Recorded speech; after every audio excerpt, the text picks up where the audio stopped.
First, we begin with that breaking news. Former Sheriff Deputy Sean Grayson has been found guilty of second-degree murder in the death of Sonya Massey.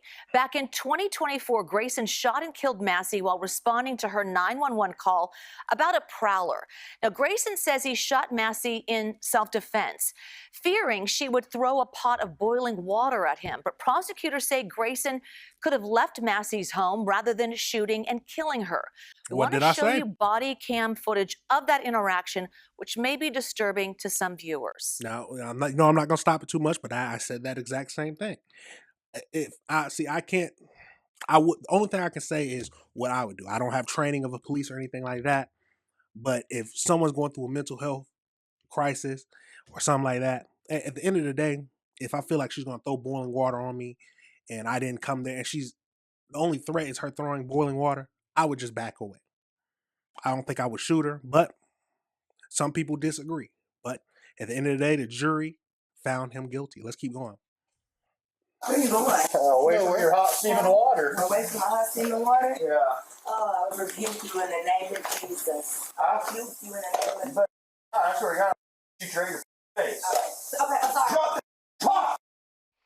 All right, we want to go live to Jerika Duncan outside of the courthouse in Peoria, Illinois. Jerika, you were there when the verdict was read. What was the reaction in the courtroom?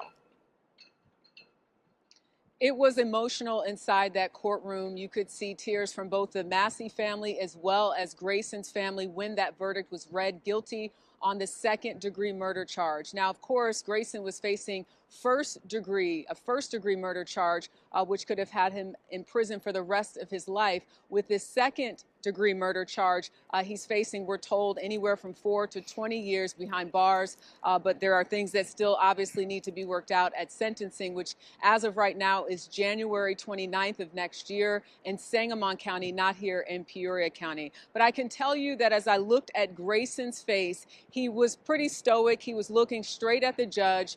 After the bailiffs came and they handcuffed him, he was looking for his family, or what appeared to be him looking for his family. His family had already left the courtroom, but there was clearly a moment where the judge thanks the jury, understanding that the video that they looked at twice in this trial was very graphic, very disturbing.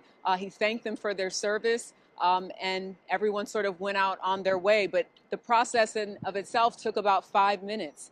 The jurors came in, they announced the verdict, and that was it. So let's back that up just a tad bit. So second-degree murder, if you're not aware, is unlawful killing done with malice as forethought, but without premeditation or deliberation, meaning there was no prior planning. So I can see that. I can see that. First degree, you have to plan it. You was premeditating to kill her. I don't see him premeditating to kill her. I don't.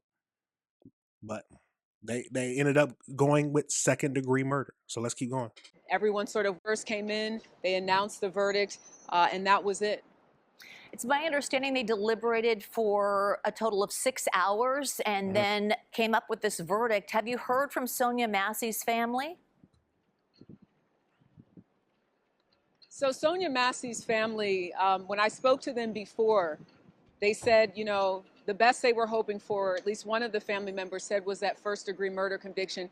They understood that second-degree murder was on the table, but of course they did not want Grayson to be acquitted on all charges. So they said they had mixed feelings going in.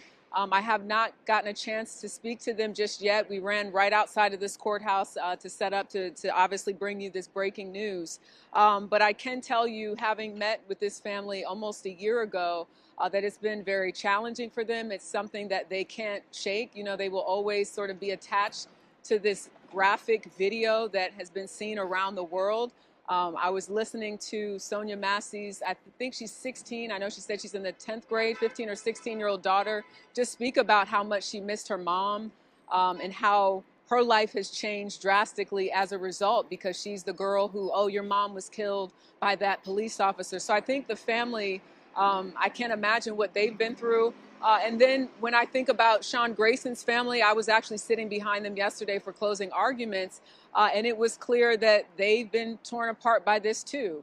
When the defense was talking about how Sean Grayson was justified in what he did and he followed policy by the Sangamon County Sheriff's Office, you could see family members of his looking at the jurors kind of in that direction and shaking their head, almost to say, yes, you see, like, he did what he was supposed to do. He didn't do anything wrong. When the defense attorney mentioned that it was Sonya Massey who sort of escalated the situation, were the words that the defense attorney used, you could see, again, Grayson's family shaking their head like, yes, if there wasn't a pot involved, and I guess in their opinion, their family member, Sean Grayson, did not feel threatened, none of this would have happened. But of course, the prosecution sees this completely different and said that this has to do with someone who, in the words of the prosecutor, was a bully, they said, who didn't like not being in control and did not respond the way that he should have in a case like that. So you have families that have obviously been torn apart by this tragedy. But I mean, it's understandable that Grayson's family would want the best for him. That is his family member. It's understandable, and it's understandable that Sonya's Massey's family would want him to get the maximum sentence. This is what families do. But let's keep going. there will be a sentencing, which is the next step in this. We don't know yet if there's any plans to appeal this verdict, which sometimes you see, but there will be a sentencing in January. Jerika Duncan, thank you for your observations. Appreciate it. We want to bring in CBS News senior crime and public safety producer Anna Schechter. Anna, let's talk about this. Grayson not guilty of first-degree murder, but guilty of second-degree murder. So what does that verdict tell you? Well, it tells me that the jury was convinced by Sean Grayson's testimony on the stand that he felt threatened by that pot of boiling water, that they thought that was a mitigating factor. We all watched that body cam footage. We all saw him pull the trigger and shoot her and cause her death. But the question at hand was, there a reasonable impression on his part that he was in danger? And so to me, this second-degree murder charge with a sentencing guideline that caps at 20 years instead of that life, to me, this means that the jury was convinced that he did feel threatened and convinced enough that they brought that charge down to the second-degree murder. Grayson testified, as you mentioned. Do you think that helped him? I do think that it helped him. I think that the body camera video was so damning. It was actually, it shocked the entire country. That video went viral. Oh, yeah. Even outside of this country. It ripped apart the community. It caused new training to be implemented at the Sangamon County Sheriff's Office, a bill that was signed into law in Illinois. So that was all in the prosecution's favor. So him taking the stand and testifying to his state of mind, even if he didn't do a perfect job, at one point he started talking about using a taser, and he thought that the taser darts might not get through her clothing, and that's why he fired the gun. When I was seeing that, I didn't know how a jury would react to that, but clearly it worked. Now, of course, it is rare for a law enforcement official to be convicted of something like this, of second-degree murder. So, you know, he didn't get off, but certainly that sentencing guideline is significantly lower than the first-degree murder. Now, I will say what I think was very damning, at least gave him the second-degree murder charge, was his partner testifying to say that he wasn't in fear of the situation, but in fear of his own partner. That would have, yeah, okay. So the situation wasn't that dire to where they felt like he should have taken her life. But absolutely crazy, y'all. We're gonna pivot over into, it looks like her father was talking. So let's get over into that and see what we can hear from him. An Illinois sheriff's deputy who was charged with first-degree murder in the 2024 shooting of Sonya Massey was convicted today, but only of murder in the second degree, disappointing her supporters, including her father, who calls Pine Bluff home. Our Daniela DeHogany spoke with him after the verdict was announced today, and she joins us now with more. Daniela. Chris, the jury began deliberating Tuesday after a week of testimony. They were shown the disturbing footage of Sonya's killing and how her call for help led to the deadly confrontation inside her home last July. Tonight, her father tells me his family has received only partial justice in the case. On July the 6th of 2024, 36-year-old Sonya Massey called 911 concerned someone was lurking outside her Springfield, Illinois home. Deputies, including Sean Grayson, responded and found no threat outside, but inside her kitchen, the situation quickly escalated.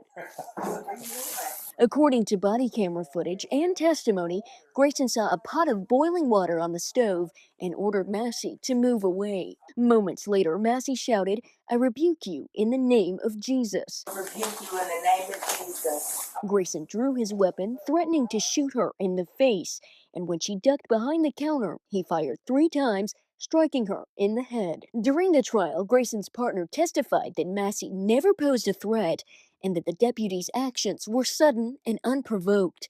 Today, the jury agreed, but they convicted Grayson only of second-degree murder. We spoke with Sonya Massey's father following that verdict. Was justice served today? We got partial justice, Danielle. We didn't get complete justice.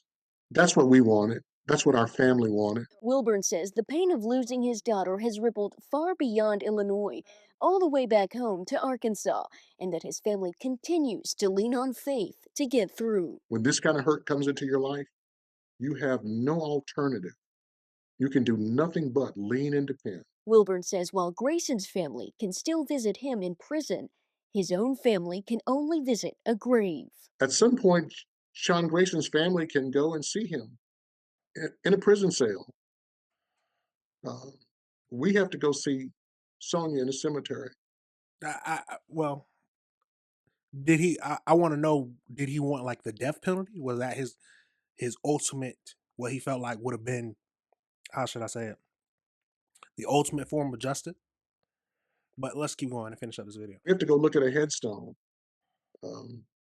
We have to remember all of the fond memories we have of her. At least the Grayson families still has him. Jurors deliberated for several hours before finding Grayson guilty of second-degree murder, carrying a sentence of 4 to 20 years. He'll be sentenced on January the 29th at 9 a.m. in Sangamon County. On your side, I'm Daniela DeHogany. Absolutely crazy. Yeah, 4 to 20 years. That is what they're going to deliberate about, or what the judge is going to give him a sentence between 4 and 20 years. Now, I feel like if he gets 4 years, it's going to be some problems. It's going to be some riots. But I truly don't think they're going to give him 20 years for this. I don't. They might give him 10. They might give him 10 years. But let me know your thoughts, y'all. How much time do you think he'll get between 4 and 20 years? Or do you think he's going to get the minimum? Do you think he's going to get the minimum? Absolutely crazy. But that part, we just got to wait until January, and then we'll find out what he gets convicted of. Absolutely crazy, y'all. Absolutely crazy. All right, everybody, remember this is AC Reviews the Word. Remember to like and subscribe.